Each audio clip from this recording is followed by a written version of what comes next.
membela siapapun.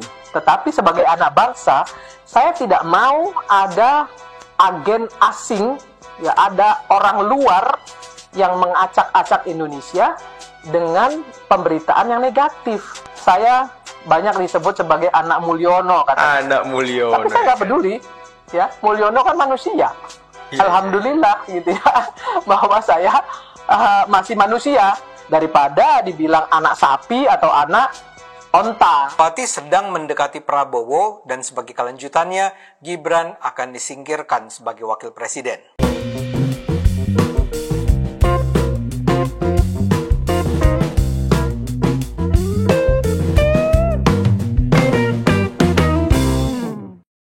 Assalamualaikum warahmatullahi wabarakatuh. Shalom, Om Swastiastu, Namo Buddhaya, salam kebajikan, salam sejahtera bagi kita semua. Kembali lagi dengan saya di sini Leonardo Sirait di channel kesayangan kita ini, Sirait Media. Oke teman-teman, kali ini kita akan membahas hal yang sangat menarik untuk kita simak bersama-sama. Bagaimana kabar kalian para ternak Mulyono dan juga anak-anak jenderal, ya.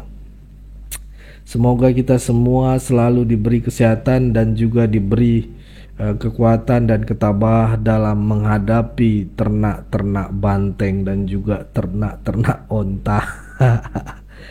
Nah, di video kali ini kita akan mendengarkan penjelasan yang sangat luar biasa dari Ibu Irma Suryani, ya, yang kembali membongkar bagaimana mungkin strategi-strategi Tempo yang selalu ingin merusak dan menjatuhkan marwah Pak Jokowi.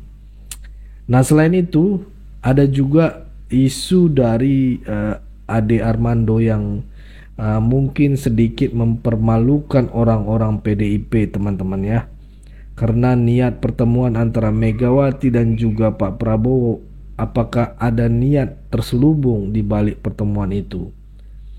Tanpa berlama-lama, mari kita langsung aja kita saksikan penjelasan dari Ibu Irma dan juga Bung Ade Armando. Assalamualaikum warahmatullahi wabarakatuh. Pemirsa di seluruh Indonesia, bertemu kembali dengan saya Irma Suryani di Irma Suryani Bicara. Pemirsa, kali ini saya ingin menjelaskan apa yang pernah saya jelaskan kemarin kepada seluruh pemirsa di Indonesia terkait dengan berita OCCRV yang menyatakan bahwa Jokowi adalah presiden terkorup di dunia. Kali ini saya ingin menyampaikan klarifikasi, ya, dari pendiri OCCRV, Drew Sullivan, di Tempo edisi 12 Januari, di mana Tempo melakukan wawancara kepada beliau. Saya juga mendapatkan informasi dari Pak Ade Armando bahwa dalam wawancara tersebut beliau menyampaikan, pendiri OCCRV ini menyampaikan bahwa OCCRV memang tidak punya bukti, tidak punya data, tidak punya bukti terkait dengan pernyataan bahwa Pak Jokowi adalah presiden terkorup. Mereka nggak punya bukti. Bahkan Drew Sullivan, pendiri OCCRV ini menyatakan bahwa mereka nggak pernah menemukan bukti bahwa Pak Jokowi pernah melakukan korupsi finansial. Tidak pernah juga dia katakan bahwa tidak pernah juga dia menemukan bukti bahwa Pak Jokowi merusak demokrasi. Mereka juga menyatakan bahwa Jokowi tidak pernah terkait dengan organisasi yang berbau narkoba, berbau penjualan manusia dan lain sebagainya. Nggak pernah ada. Nah, artinya sekali lagi saya ingin sampaikan kepada kita semua, jangan cepat-cepat, ya, memberikan tuduhan kepada seseorang yang justru akhirnya diklarifikasi oleh OCCRV sendiri. Bahwa polling yang mereka buat adalah polling yang memang dilakukan setiap tahun, dan kebetulan, ya, orang-orang yang tidak menyukai Jokowi lah yang kemudian memenuhi isi polling itu. Sementara orang-orang yang peduli dan suka dengan Pak Jokowi memang nggak pernah peduli dengan soal-soal seperti itu.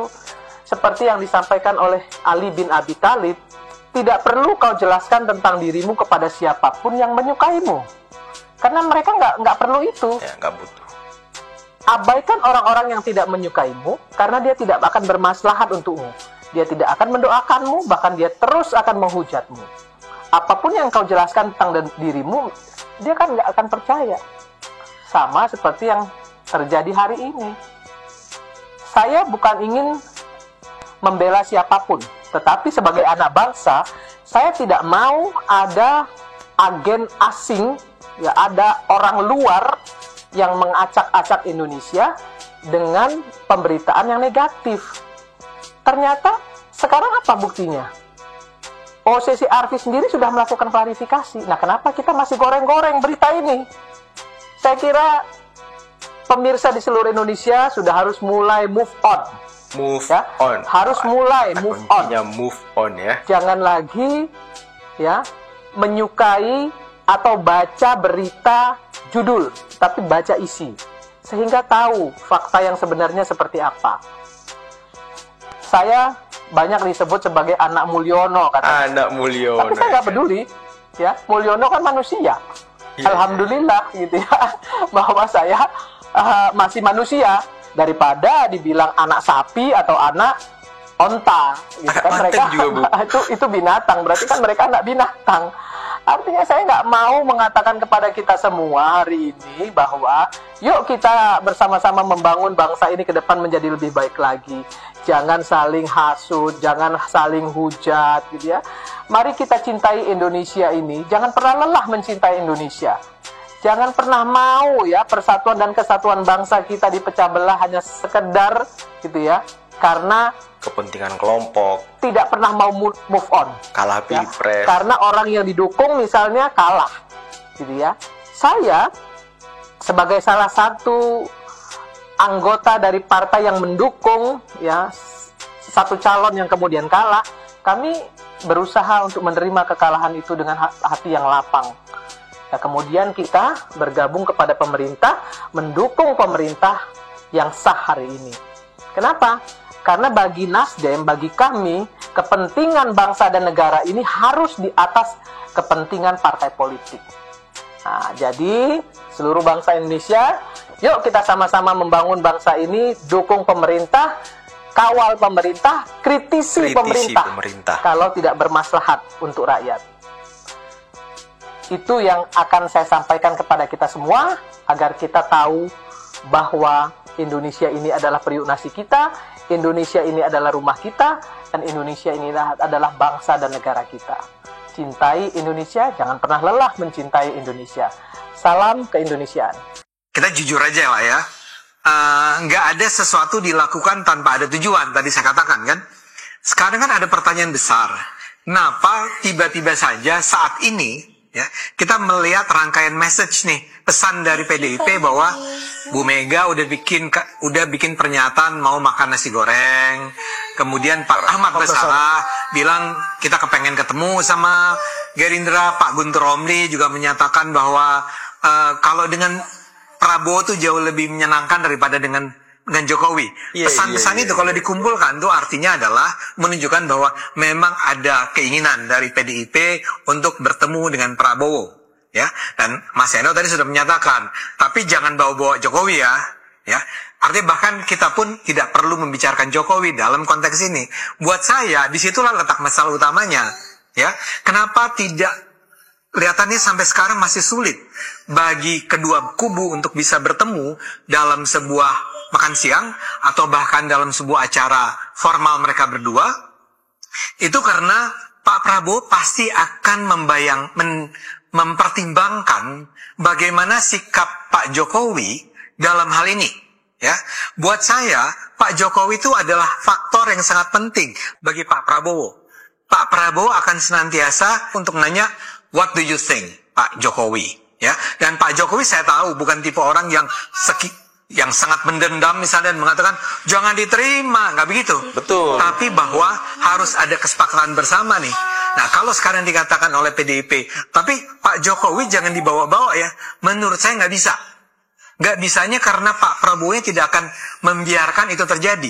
Dia pasti akan mempertimbangkan seperti orang yang didengar pendapatnya oleh Pak Prabowo, karena perjalanan memang hubungan antara Megawati dengan Pak Prabowo itu jauh lebih awal dulu kan, sampai ada batu tulis segala macam. Tapi sebentar, sedikit lagi. Hubungan antara Prabowo dan Jokowi sejak 2019, kita abaikan 2014, kita bicara dari 2019, itu luar biasa dekat, luar biasa hubungan yang saling menghargai, saling mendengar. Jadi saya rasa tetap biar bagaimanapun faktor Jokowi harus menjadi pertimbangan penting dalam hal ini. Lagi-lagi saya ulang, kalau hanya urusannya adalah Megawati ketemu Pak Prabowo makan nasi goreng, itu sih selesai dengan dalam waktu cepat. Iya sih. Cuma kan kita harus selalu pertimbangkan bagaimana faktor Pak Jokowi terlibat di dalamnya. Maksud saya begini, sumber informasinya bukan kubu Prabowo. Yang soal Megawati mendekati Prabowo datang dari kubu PDIP. Sementara soal penyingkiran Gibran adalah analisis Refli Harun. Ini tidak masuk akal, tapi saya jelaskan dulu duduk perkaranya. Spekulasi tentang bergabungnya PDIP ke pemerintahan Prabowo memang sudah terdengar cukup lama. Tapi kini keinginan PDIP itu terasa sekali karena beberapa peristiwa.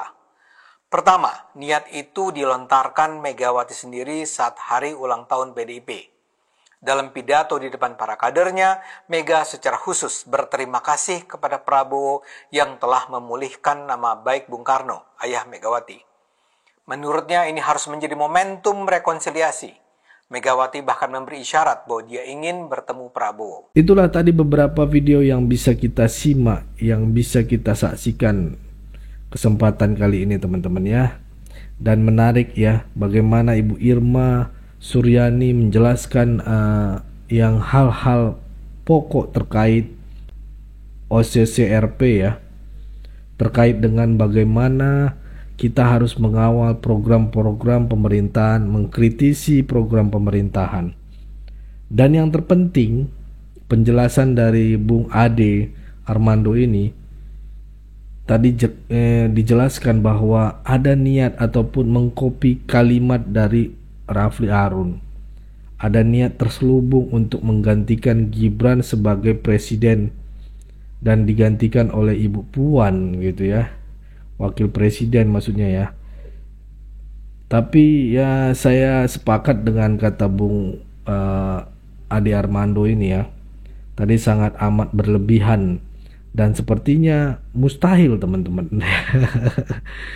Oke, cukup segitu dulu teman-teman. Berikan tanggapan teman-teman yang menonton video ini bagaimana. Boleh berikan pandangan kalian di kolom komentar. Pesan saya pokoknya tetap jaga persatuan Indonesia. Jangan mau diadu domba, jangan mau dipecah belah oleh orang, oknum dan sebagainya itu ya. Jangan mau diadu domba. NKRI harga mati. Saya Leonardo Sirait mohon undur diri. Bye bye.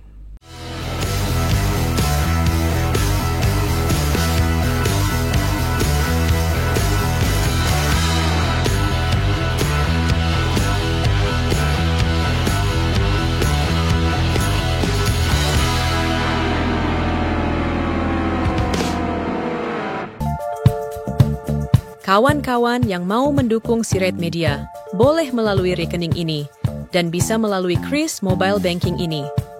Dengan cara scan barcode Kris ini di mobile banking, kawan-kawan.